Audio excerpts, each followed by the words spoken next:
Well, the chaos in Syria takes a new turn as rebels advance on the northern countryside in what's being called a surprise attack. Here's the funny thing. Washington is calling for a de-escalation. It's laughable since they're the ones behind all of this. I'm Ben Swann. This is Truth in Media.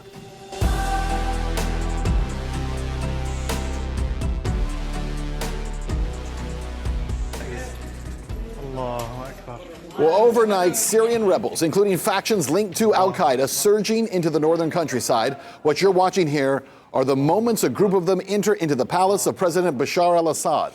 This is the latest in the escalation of violence to cripple that country in recent weeks, and it has resulted in hundreds of deaths. And of course, the U.S., the State Department, comes out with the old and tired response. Listen.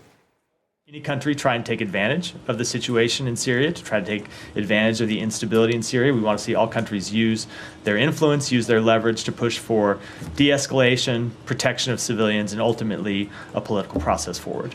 Yeah, protecting civilians. Again, this is laughable. Let's not miss the glaring contradiction here. Washington's track record in Syria for years has been to arm and back militant groups, including ISIS and Al-Qaeda. It is no secret. It is the same playbook. And it is not a picture of stability by any means. And take a look at this as well. There's even video of these rebels using American personnel carriers during their operation. And the man who is leading this coalition is none other than Abu Muhammad al-Jawani. Yeah, who is this guy? Well, he was once an insurgent, believe it or not, on a bus to Baghdad to fight U.S. forces. Then a commander with ties to ISIS and Al-Qaeda. And now he's the leader of Hayat Tahrir al-Sham. He is the man that he says is going to be turning over a leaf in favor of religious tolerance. Really? Do you believe this?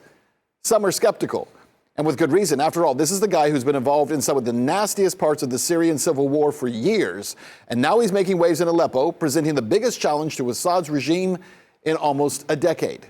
And then there's the bigger question. Why now?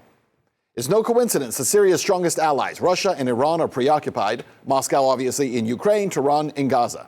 Assad's backers are stretched thin, and the U.S.-backed rebels are taking advantage. Right now, thousands of American troops are stationed there illegally. And if you're wondering why, just listen here to the former British ambassador to Syria.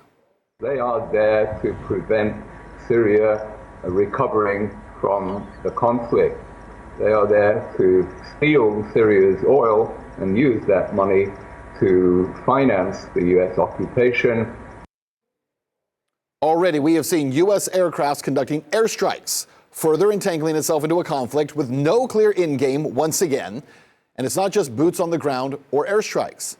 But Syria and its allies are not taking this lying down. Here's a video of a reported 30,000 allied Iraqi Shia troops and equipment entering Syria to help in the fight. Let's not sugarcoat this at all. The U.S. involvement in Syria throughout the last decade plus has been a mess. We know this. The U.S. has been heavily entangled in this area for a very long time. As I mentioned before, backing Al-Qaeda, backing ISIS, backing both of them at the same time, even though we were told they were fighting each other, all in an effort, as I said, for over a decade to overthrow Assad in Syria and to remove him as leadership, ultimately handing the country over to military insurgents and to the most radical groups in the Middle East. We've seen it happen time and time again, and right now it's no different. Remember in 2016, in fact, a guy by the name of Jake Sullivan, who today is still a national security advisor for President Biden, sent an email to Hillary Clinton saying it outright. He said, quote, "We are on the side of Al-Qaeda in Syria." And even if the U.S. is not directly involved right now, and they are, its policies of isolation and sanctions have left Syria vulnerable. Perfect conditions for all of this chaos. None of this is by accident. It is all happening intentionally. And here's the truth. There are no heroes in this fight. It's not about picking sides. It's about acknowledging that these endless proxy wars have shattered any hope for stability in the region. And that is also intentional. For the people who are caught in this nightmare, peace seems further away than ever, and World War III, we say this every day it seems like, is closer than ever. Joining me now to discuss, we're joined by Afshan Rattansi. He is the host of Going Underground. And Afshan, thanks for being here. Listen, what a mess. We've talked about this for years. You've interviewed Assad in the past. He's been vocal about the fact that the U.S. is the one waging these wars against the rest of the world. And specifically in Syria, they have been out to overthrow Assad now, as I mentioned, since 2010. Why is the U.S. so determined to remove Assad and to overthrow Syria and plunge it into chaos? Except, Ben, of course, as we know, it's not America or the USA. It is Genocide Joe, as he's known in this region, in between pardoning his Ukraine businessman criminal son. Clearly, Jake Sullivan, you showed that leaked email, which came courtesy of Julian Assange's WikiLeaks. I've got a copy here. And it has to be emphasized from Jacob J. Sullivan, February the 12th, 2012. See last item, Al-Qaeda is on our side in Syria. A-10C Warthog planes are active right now with Al-Qaeda in Syria, over Deir ez-Zor, where I've been. This is the last gasps of a regime in Washington, which is completely out of touch with the American people, clearly, and the poor American soldiers are having to serve their commander-in-chief, who is clearly incapacitated. So presumably it is Jake Sullivan and Anthony Blinken, the butcher Blinken, as he's also known here. So I know that you tweeted about the fact that there were 3 Georgia Guardsmen killed in January. Expect more American casualties. The American press will hide that from the American public. The coffin's coming back as an RPG can take out an AR-10 Warthog, no problem. And the Iranian Foreign Minister Abbas Araghchi is on his way to Moscow. He was with Assad in Damascus. Clearly, as you said, Iran is concerned about events in Palestine. Russia clearly concerned about the ramping up of even more American public money being poured into the dictator Zelensky's hands in Ukraine. They took their eye off the ball. Russia trusted Turkey too much, perhaps, and Iran tried to get troops in to stop Al-Qaeda in the past few hours. These troops were, so some reports suggest, killed by American forces. It's as if Jake Sullivan and who have you got, that Raytheon executive at the Pentagon, they liked 9/11, did they? Did they actually like 9/11? Did they celebrate the deaths of those Americans? Because all their actions, Blinken, Sullivan, Lloyd Austin, suggest they supported 9/11. Well, all of their actions suggest that they think they can start a global conflict, another world war, it seems like. What is the end game here? You have less than 2 months before Trump takes office. He's fast approaching that date. Obviously, the last time they attempted this under Obama to overthrow Assad in Syria, that ended ultimately when Trump got into office because he didn't continue the proxy war there. He attacked ISIS. He allowed the Russians to attack ISIS, which is rarely talked about here in the U.S. It's really the Russians who wiped out ISIS, not the Trump administration, but we'll set that aside for a minute.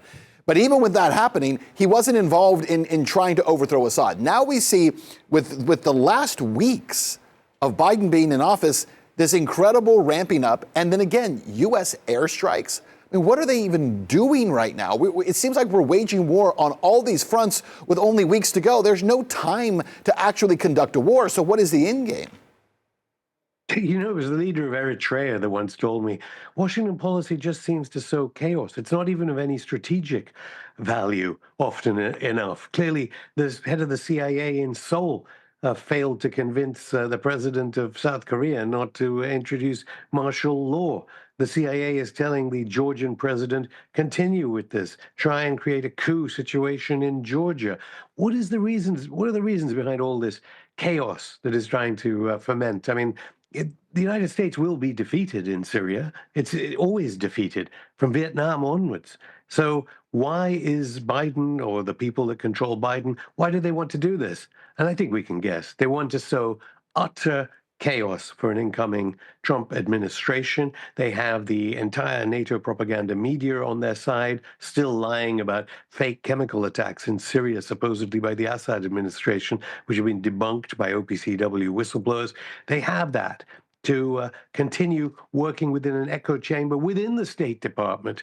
I understand that there's a press conference today. He was lying. I know you showed a clip of Matt Miller, again lying. They're defeated everywhere they go. So if they get even more defeats before the Trump administration, that puts, albeit not that many hopes for Marco Rubio as Secretary of State, but clearly we had hopes for Tulsi Gabbard, who understood the Syria situation. They're creating hell for Tulsi Gabbard, hell for U.S. forces in the region, and and hell for the Syrian people. But perhaps they, within the next month or so, will be finished once and for all.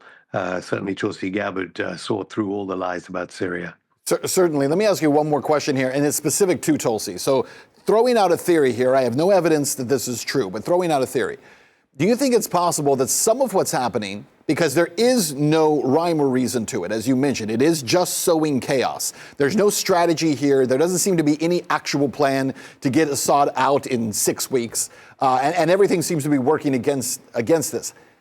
Is part of this, do you think, an attempt to keep resurrecting these same kind of images of Assad the butcher and Assad the madman who gassed his own people in an attempt to try to force certain neocons into cabinet positions and to prevent people like Tulsi Gabbard from taking on director of national intelligence? Because if they say, well, look, remember Assad and Assad's bad, remind everyone Assad is bad and that she was connected to him, do you think there's any strategy there happening at all? Or are these people just tripping over their own feet and I'm giving them too much credit by thinking that they're thinking people in any way?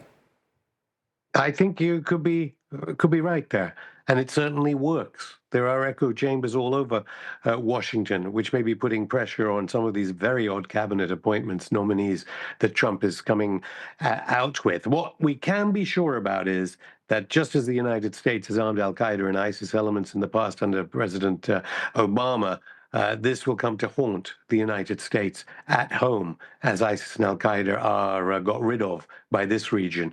It's clear all that the Biden administration and Blinken and all these people who arguably should be at a new Nuremberg-style court are going to achieve is an amazing amount of unity.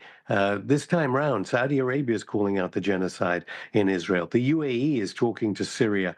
Syria has relations with Saudi Arabia. And all of these different players in this region are now united against U.S. foreign policy.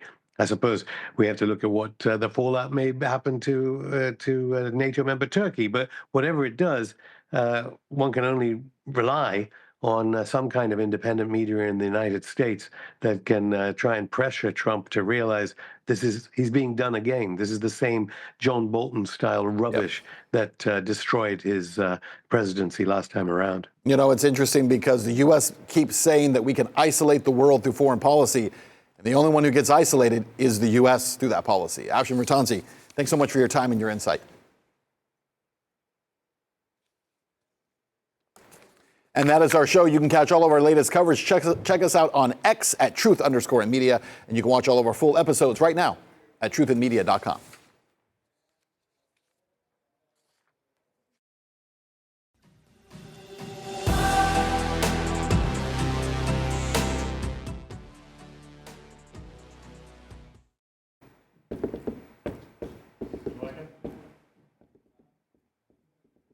Huh?